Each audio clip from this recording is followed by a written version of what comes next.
นั่นพระพุทธเจ้าปัญญาอยากให้เฮาพิจารณาก่อนว่าท่านตายทีศพแล้วศพเรางานแล้วงานเรามารวมกันอยู่นี่มาเผาอยู่นี่มาทำชาปนกิจศพอยู่นี่ที่อาตมาเว้าทิ้งเลยว่ามันต่างจากคตินิยมชาวพุทธทั่วไปเป็นอย่างจึงเป็นอย่างสั่นมันถือศีลหาไม่ออกบ่มีการละเล่นอบายมุขบ่มีเรื่องพิษสุราเมรยะของดองของเมาบ่มีคนหนามอมมอเสาๆย่างซ้ำเสาะเสือพาดวานั่นนะมองนี่เด้มองมันสิเป็นบุญของลูกของหลานอาตมาเคยอ่านชีวประวัติของหลวงปู่มันเพิ่นให้ลูกศิษย์เพิ่นเฮ็ดแสกเพิ่นอาพาธนักไป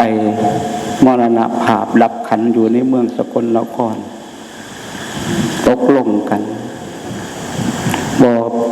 มรณภาพอยู่วันน้องผือหน้าในแล้วย่านถ้าเฮาตายอยู่นี่แล้วสัตว์เด็กสัตว์น้อยก็สิตายนำชาวบ้านเขาศรัทธาในตัวเฮาเขาก็สิล้มสัตว์เล็กสัตว์น้อยปรุงเป็นอาหารต้อนรับผู้คนญาติธรรม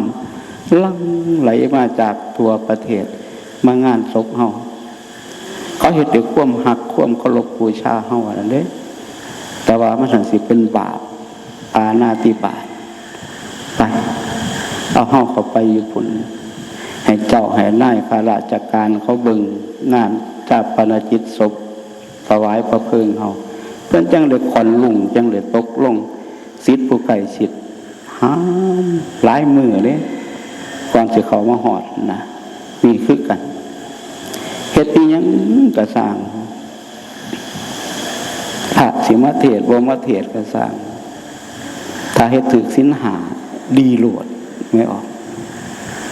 พระสิบ่มาหรือบ่มาแต่เฮ็ดบ่ถึกศีลหาผิดโลด